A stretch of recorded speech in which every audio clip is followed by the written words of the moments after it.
Hello everyone, welcome back to my channel One Vision MBBS.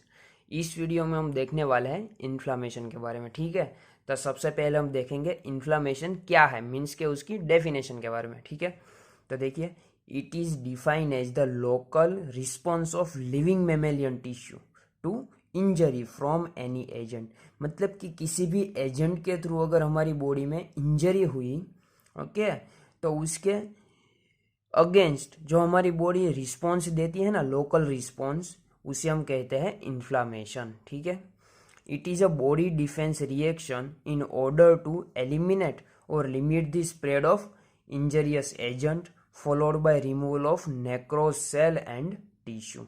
देखिए, किसी भी agent ने हमारी बॉडी में क्या किया, इंजरी की, तो इंजरी की वजह से क्या होता है, उस जगह पे क्या हो जाता है, नेक्रोसिस हो जाए उस सेल का या फिर टिश्यू का, तो हमारी बॉडी क्या करती है, उस एजेंट को रिमूव कर देती है या फिर उसके थ्रू जो इन्फेक्शन स्प्रेड हो रहा है ना बॉडी में, उसको लिमिट कर देती है। मतलब कि उसको आगे की ओर स्प्रेड नहीं होने देती, या फिर हमारी बॉडी के जिस पार्ट में भी उस एजेंट ने नेक्रोसिस करवाया है या इंजरी करवाई है, उस पार्ट को रिमूव करने की जो प्रोसेस होती है ना, डिफेंसिव प्रोसेस होती है ना हमारे बॉडी में, उसे हम कहते हैं इन्फ्लामेशन। तो ये हो गई हमारी इन्फ्लामेशन की डेफिनेशन। ठीक है, अब हम समझते हैं कि इन्फ्लामेशन किस तरह से हमारी बॉडी में होता है। ठीक है, सबसे पहले देखिए, बैक्टीरिया हमारी बॉडी में, कोई भी बैक्टीरिया या फिर इन्फेक्शियस एजेंट हमारी बॉडी में आया, उसने क्या किया, एंडोटॉक्सिन रिलीज की। मान लीजिए कि ये ग्राम नेगेटिव बैक्टीरिया था, तो उसने क्या किया, एंडोटॉक्सिन रिलीज की। तो एंडोटॉक्सिन जब भी रिलीज होती है तो क्या होता है कि एंडोटॉक्सिन के जो पार्टिकल्स है, मतलब कि एंडोटॉक्सिन है, वो क्या करती है, मास्ट सेल, मान लीजिए कि ये मास्ट सेल है, तो उसकी सरफेस पे रिसेप्टर होते हैं। तो एंडोटॉक्सिन क्या करते हैं, इस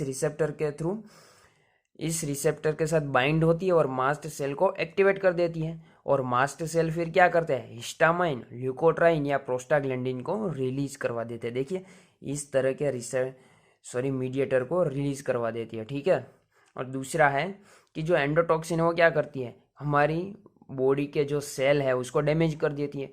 तो सेल डैमेज होने के बाद क्या होता है कि जो फोस्फोलाइपेज A2 एंजाइम है वो एक्टिवेट हो जाता है, और वो क्या करता है, फोस्फोलिपिड को किस में कन्वर्ट करता है, आर्किडोनिक एसिड में कन्वर्ट कर देता है। ठीक है, फिर जो एराकिडोनिक एसिड है वो दो तरह के पाथवे में जाता है, लाइपोऑक्सीजिनेज और साइक्लोऑक्सीजिनेज। अगर लाइपोऑक्सीजिनेज एंजाइम के थ्रू अगर उसके साथ प्रोसेस हुई तो क्या बनता है, ल्यूकोट्राइन फॉर्मेशन होता है। और अगर वो साइक्लोऑक्सीजिनेज एंजाइम के थ्रू साइक्लोऑक्सीजिनेज पाथवे में गया तो क्या होता है, प्रोस्टाग्लैंडिन का फॉर्मेशन होता है। ठीक है, तो देखिए, दो तरह से बैक्टीरिया के थ्रू जो एंडोटॉक्सिन रिलीज हुई, वो मास्ट सेल को एक्टिवेट करती है या फिर सेल को डैमेज करके क्या प्रोड्यूस करती है, हिस्टामाइन, ल्यूकोट्राइन और प्रोस्टाग्लैंडिन का फॉर्मेशन करवा देती है। और ये सब क्या है, ये सब है हमारे मीडिएटर्स, इन्फ्लामेटरी मीडिएटर्स, जो क्या करते हैं, इन्फ्लामेटरी रिस्पॉन्स देते हैं। ठीक है, तो इन सभी मीडिएटर के थ्रू ही हमारी बॉडी में इन्फ्लामेशन होता है। ओके, तो ये सारे हैं मीडिएटर्स ऑफ द इन्फ्लामेशन, और इसी की वजह से क्या होता है, इन्फ्लामेटरी रिस्पॉन्स आता है हमारी बॉडी में। ठीक है, और जो इन्फ्लामेटरी रिस्पॉन्स है वो दो तरह के हैं, या तो वास्कुलर इवेंट के थ्रू होता है या फिर सेल्यूलर इवेंट के थ्रू। ठीक है, तो ये दोनों बहुत ही इंपॉर्टेंट क्वेश्चन है, ये आपको पूछ सकते हैं, या vascular event of the inflammation या फिर cellular event of the inflammation, इसलिए यूनिवर्सिटी एग्जाम के लिए इंपॉर्टेंट क्वेश्चन है ये दोनों। तो ठीक है, तो इस वीडियो में हम देखने वाले हैं vascular event of the inflammation. तो चलिए समझते हैं vascular event of the inflammation. ठीक है, in vascular event, alteration in microvasculature. ठीक है, कौन कौन से microvasculature, arterioles, capillaries and venules. Okay, इसमें ये जो माइक्रोवास्कुलरचर है, इसमें क्या हो जाता है, अल्ट्रेशन होता है। दो तरह के अल्ट्रेशन होते हैं, हिमोडाइनेमिक चेंजेस होता है या फिर उसकी जो वास्कुलर परमिएबिलिटी है वो अल्टर हो जाती है। ओके, ये हो गई हमारी वास्कुलर इवेंट। वास्कुलर इवेंट के दो स्टेप है। ठीक है, दो तरह से होता है, हिमोडाइनेमिक चेंजेस या फिर अल्टर वास्कुलर परमेबिलिटी। ठीक है, और जो ये अल्ट्रेशन होता है ना माइक्रोवास्कुलेचर में, ये क्या है, earliest response to tissue injury. मतलब कि अगर टिश्यू इंजरी हुई तो सबसे पहले कौन सा रिस्पॉन्स आएगा, अल्ट्रेशन इन माइक्रोवास्क्यूलेचर होता है, ठीक है। मतलब कि मान लीजिए ना, इस तरह से हमें यहाँ पे इस तरह से पेंसिल का पॉइंट लगा यहाँ पे, तो सबसे पहले कौन सा रिस्पॉन्स आएगा हमारी बॉडी में, अल्ट्रेशन इन माइक्रोवास्क्यूलेचर, ठीक है।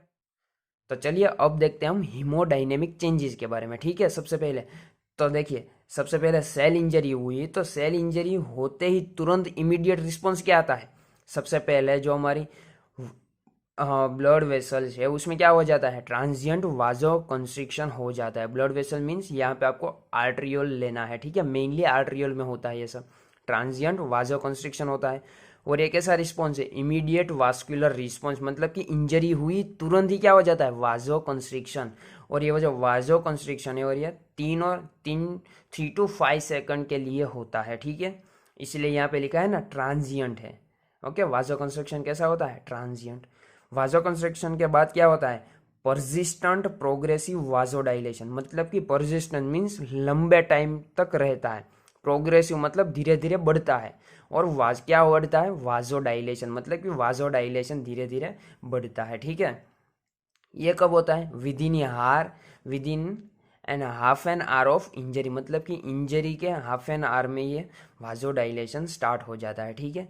किस तरह से होता है, अगर वाजोडाइलेशन हुआ तो इसकी वजह से क्या होता है, हमारी बॉडी में ब्लड वॉल्यूम इंक्रीज हो जाता है, और जहाँ पे भी ब्लड वॉल्यूम इंक्रीज हो गया तो ब्लड का कलर कैसा होता है, रेड कलर, तो उसी की वजह से उस एरिया में जहाँ पे वाजोडाइलेशन हुआ, मतलब कि साइट ऑफ इंजरी पे क्या हो जाता है, रेडनेस हो जाती है। और ब्लड हमारा कैसा होता है, हमें पता है ना कि गर्म खून का कहते हैं ना, आपने मूवी में देखा होगा कि खून तुम्हारा गर्म है, ओके, ठीक है। तो उसी की हमारा खून कैसा होता है, गर्म होता है, ओके, वार्म होता है। उसी वजह से ब्लड वॉल्यूम बढ़ने की वजह से खून ज़्यादा आ जाने, वाजोडाइलेशन होता है, तो क्या हो जाता है, वहाँ पे ब्लड वॉल्यूम बढ़ जाता है। तो ब्लड वॉल्यूम बढ़ जाता है, उसी के लिए उस एरिया में रेडनेस आ जाती है, और ब्लड है वो कैसा होता है, वार्म होता है, उसी के लिए वो जो साइट ऑफ इंजरी है वहाँ पे भी कैसा हो जाता है, वार्म हो जाती है, ठीक है। तो ये हो गया परसिस्टेंट प्रोग्रेसिव वाजोडाइलेशन।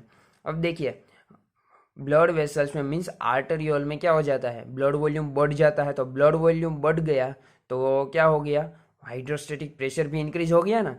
तो हाइड्रोस्टेटिक प्रेशर इंक्रीज हो गया तो उसकी वजह से क्या हो जाता है, transudation of the fluid into the extra vascular space. हमें बताया ओस्मोसिस का रूल की थ्रू, मतलब कि देखिए, ये ब्लड वेसल्स है, यहाँ पे हाइड्रोस्टेटिक प्रेशर बढ़ गया, यहाँ पे तो हाइड्रोस्टेटिक प्रेशर कौन सा था, नॉर्मल ही था। तो यहाँ पे हाइड्रोस्टेटिक प्रेशर बढ़ गया तो क्या होता है कि जो प्लाज्मा है वो ब्लड वेसल्स में से कहाँ पे जाती है, एक्स्ट्रा वास्कुलर स्पेस में जाती है, ठीक है। तो उसी की वजह से एक्स्ट्रा वास्कुलर स्पेस में क्या हो जाता है, प्लाज्मा बढ़ जाता है, मतलब कि एक्स्ट्रा वास्कुलर स्पेस में जो प्लाज्मा है वो इंक्रीज हो जाता है। और इसी की यहाँ पे एक्स्ट्रा वास्कुलर स्पेस में प्लाज्मा इंक्रीज होने की वजह से उस एरिया पे क्या हो जाता है, स्वेलिंग हो जाता है, ठीक है। तो ये हो गया हाइड्रोस्टेटिक प्रेशर इंक्रीज होने की वजह से। तो आपको पता होगा ना कि जहाँ पे इंजरी हुई वहाँ पे क्या क्या हो जाता है, रेडनेस हो जाती है, उस एरिया में वार्म हो जाता है और स्वेलिंग हो जाती है, ठीक है। हाइड्रोस्टेटिक प्रेशर इंक्रीज होने के बाद क्या फिर क्या होता है, स्टेसिस और स्लोइंग। मीन्स इसका मतलब क्या हुआ, क्या देखिए ना यहाँ पे कि देखिए, हाइड्रोस्टेटिक प्रेशर बढ़ने की वजह से क्या होता है कि जो हमारा प्लाज्मा है, वो प्लाज्मा फ्लूइड है, वो कहाँ पे चला जाता है, एक्स्ट्रा वास्कुलर स्पेस में, मतलब कि जो ब्लड वेसल्स में प्लाज्मा था वो डिक्रीज हो जाता है। तो कंपैरिजन में हमारा जो आरबीसी है ना हमारे ब्लड में, वो कंपेयर टू इंक्रीज हो जाता है, क्योंकि जो यहाँ पे जो प्लाज्मा वॉल्यूम था वो कहाँ पे चला गया, एक्स्ट्रा वास्कुलर स्पेस में। तो यहाँ पे प्लाज्मा वॉल्यूम क्या हो गया, कम हो गया। तो in compare to plasma volume यहाँ पे आरबीसी बढ़ गए ना। तो उसी की वजह से जो हमारा फ्लो था ना, जो ब्लड फ्लो था ना इस डायरेक्शन में, किसी भी डायरेक्शन में हो रहा हो, वो ब्लड फ्लो क्या हो जाता है, डिक्रीज हो जाता है, ओके। क्यों, क्योंकि R red cell concentration increase होने की वजह से क्या हो जाता है, ब्लड विस्कोसिटी इंक्रीज हो जाती है। तो उसी की वजह से क्या होता है, ब्लड फ्लो हमारा डिक्रीज हो जाता है, ठीक है। तो उसे हम कहते हैं स्लोइंग और स्टेसिस, ठीक है। और स्लोइंग और स्टेसिस होने की वजह से क्या होता है, ल्यूकोसाइटिक मार्जिनेशन। स्लोइंग और स्टेसिस के होने के बाद क्या होता है, ल्यूकोसाइटिक मार्जिनेशन, मतलब कि जो हमारी बॉडी के जो ल्यूकोसाइट है वो क्या कहाँ पे आ जाता है, ब्लड, जो ब्लड वेसल्स है उसकी वॉल की ओर आ जाता है। देखिए ना, हमें पता है कि जब ब्लड फ्लो होता है तो उसमें सेंटर में क्या होता है, सेंटर में होता है हमारे आरबीसी, डब्ल्यूबीसी, ये सब होता है, स्ट्रीम लाइन फ्लो होता है ना। लेकिन जब स्टेसिस हो, स्लोइंग हो जाता है, slowing of the blood flow, तो क्या होता है कि जो स्ट्रीम लाइन फ्लो में जो आरबीसी और डब्ल्यूबीसी थे वो कहाँ पे आ जाता है, WBC means leucocyte, blood vessels की वॉल की ओर आ जाते हैं, जिसे हम कहते हैं ल्यूकोसाइटिक मार्जिनेशन। इसे हम डिटेल में पढ़ेंगे जब हम सेल्यूलर इवेंट पढ़ेंगे, ठीक है। तो ये हो गया हमारा हीमोडाइनेमिक चेंजेस। देखिए यहाँ पे मैंने लिखा है कि हीमोडाइनेमिक चेंजेस होने के बाद क्या होता है, मतलब कि इन्फ्लामेशन हुआ तो हमारी बॉडी की जो साइट ऑफ इन्फ्लामेशन है, मतलब कि साइट ऑफ इंजरी है, वहाँ पे क्या आ जाता है, ट्रिपल रिस्पॉन्स आ जाता है। मतलब कि मुझे यहाँ पे पेन लगी तो इस एरिया में मुझे क्या दिखेगा, तो मुझे ट्रिपल रिस्पॉन्स देखने को मिलेगा। मतलब कि जहाँ पे पेन लगी है वहाँ पे रेडनेस आ जाएगी, जिसे हम कहते हैं रेड लाइन। ओके, फिर जहाँ पे रेड लाइन है उसके अराउंड जब हम देखेंगे तो थोड़ी सी ब्राइट रेडनेस होगी, तो उसे हम कहते हैं फ्लेयर। और जिस एरिया में हमें इंजरी हुई है वहाँ पे क्या हो जाती है, स्वेलिंग, जिसे हम कहते हैं विल। तो ये तीनों के तीनों है हमारे ट्रिपल रिस्पॉन्स, ठीक है। अब हम समझते हैं अल्टर वास्कुलर परमिएबिलिटी के बारे में, ठीक है। Alter vascular permeability, alter vascular permeability होने के लिए सेवरल मैकेनिज्म रिस्पॉन्सिबल है, ठीक है। तो हम सारी की सारी हमें यहाँ पे 5 मैकेनिज्म पढ़नी है, जिसकी वजह से क्या होता है कि जो हमारी वास्कुलर परमिएबिलिटी है, मतलब कि ब्लड वेसल की जो परमिएबिलिटी है ना, वो इंक्रीज हो जाती है, ठीक है। देखिए हम देख लेते हैं पहले कौन कौन सी मैकेनिज्म है। Contraction of endothelial cell, mild endothelial injury, direct endothelial cell injury, leukocyte mediated endothelial cell injury and neovascularization, ठीक है। इन सारे की सारी मैकेनिज्म में हमें सिर्फ 4 ही पॉइंट याद रखना है। सबसे पहले हम देखेंगे माइक्रोवास्कुलेचर, मतलब कि इस मैकेनिज्म में कौन सा माइक्रोवास्कुलेचर इन्वॉल्व है, ठीक है। सेकंड, रिस्पॉन्स, मतलब कि इंजरी हुई तो इसका रिस्पॉन्स कैसे आता है, तुरंत आता तुरंत है लेकिन लंबे टाइम के लिए होता है, ये सारा सब हम पढ़ेंगे, ठीक है। फिर पैथोजेनेसिस, मतलब कि ऐसे कौन से फैक्टर्स है जिसकी वजह से ये मैकेनिज्म होती है, ठीक है, एंड उसके एग्जाम्पल, ठीक है। तो सबसे पहला हम देखते हैं contraction of endothelial cell. It is the most common mechanism for the increase vascular permeability, ठीक है। तो इसमें माइक्रोवास्कुलर कौन सा इन्वॉल्व है, वेन्यूल्स, मतलब कि जो वेन्यूल्स होता है उसमें यही होता है, कॉन्ट्रैक्शन ऑफ एंडोथेलियल सेल के थ्रू वास्कुलर परमिएबिलिटी इंक्रीज हो जाती है, ठीक है। पैथोजिनेसिस, मतलब कि ऐसे कौन से फैक्टर्स है जो एंडोथेलियल सेल का कॉन्ट्रैक्शन करवा के क्या करवा देता है, वास्कुलर परमिएबिलिटी को इंक्रीज करवा देता है, ठीक है, लाइक हिस्टामाइन एंड ब्रेडिकाइनिन। और इसके एग्जाम्पल कौन सा है, माइल्ड थर्मल इंजरी, मतलब कि माइल्ड थर्मल इंजरी हुई तो क्या होता है, वेन्यूल्स में एंडोथेलियल सेल का कॉन्ट्रैक्शन और उसी की वजह से क्या हो जाता है, वास्कुलर परमिएबिलिटी इंक्रीज हो जाती है, ठीक है। सेकंड है माइल्ड एंडोथेलियल इंजरी, माइक्रोवास्कुलेचर कौन सा है, वेन्यूल्स एंड कैपिलरी। रिस्पॉन्स कैसा है, समवॉट डिलेड, मीन्स के 4 to 6 आवर के बाद आता है रिस्पॉन्स, और प्रोलॉन्ग होता है, मतलब कि 24 आवर टू सम डेज तक ये रहता है, ठीक है। पैथोजिनेस, मतलब कि किसकी वजह से ये रिस्पॉन्स आता है, तो इंटरल्यूकिन 1 और टीएनएफ अल्फा, और उसका एग्जाम्पल है सनबर्न, मतलब कि जो सन बाथ लेते हैं उसमें क्या हो जाता है, सन की वजह से स्किन में थोड़ा सा बर्न हो जाता है, तो उसमें इस तरह का रिस्पॉन्स आता है, ठीक है।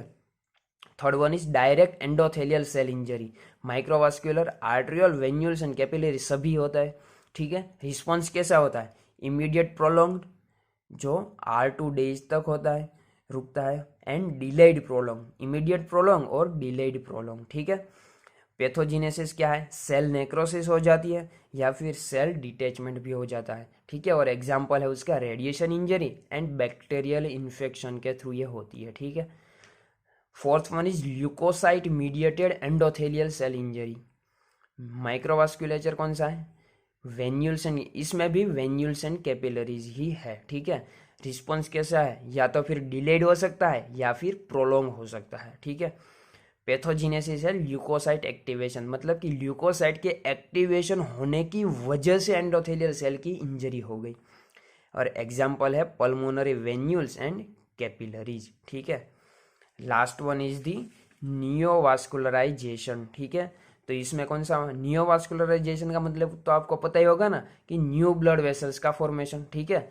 तो इसमें माइक्रोवास्कुलेचर कौन सा? ऑल लेवल, मतलब कि सभी तरह के माइक्रोवास्कुलेचर, ठीक है। रिस्पॉन्स एनी टाइप, इमीडिएट भी हो सकता है, डिलेड भी हो सकता है, प्रोलोंग भी हो सकता है, इमीडिएट प्रोलोंग भी हो सकता है, डिलेड प्रोलोंग भी हो सकता है, कुछ भी तरह का हो सकता है रिस्पॉन्स। पैथोजिनेसिस, एंजियोजिनेसिस या फिर वास्कुलर एंडोथेलियल ग्रोथ फैक्टर की वजह से ये होता है। एंड एग्जाम्पल है उसका हीलिंग, हीलिंग के थ्रू में पता है ना न्यूवास्कुलराइजेशन होता है, ओके। या फिर किसी भी जगह पे ट्यूमर हो गया तो भी सेल बढ़ेगा, तो उसे हम कहते हैं ना नियोवास्कुलराइजेशन, ब्लड वेसल्स भी इंक्रीज होगी, ठीक है। तो ये हो गया हमारा अल्टर्ड वास्कुलर परमिएबिलिटी के बारे में, ठीक है। तो ये हमने दोनों पढ़ लिया ना। देखिए हमने क्या पढ़ा, इन्फ्लामेशन देख लिया, इन्फ्लामेशन क्या है और किस तरह से होता है, ठीक है। फिर हमने देखा है कि इन्फ्लामेटरी रिस्पॉन्स दो तरह के होते हैं, वास्कुलर और सेल्यूलर। तो इस वीडियो में हमने वास्कुलर रिस्पॉन्स, वास्कुलर इवेंट को अच्छी तरह से दो पार्ट में पढ़ा। कौन कौन से दो पार्ट? एक तो है अल्टर वास्कुलर परमेबिलिटी और दूसरा है हीमोडाइनेमिक चेंजेस, ओके। अब हम नेक्स्ट वीडियो में पढ़ने वाले हैं cellular event of the inflammation. Thank you everyone. Thank you for watching this video and keep watching.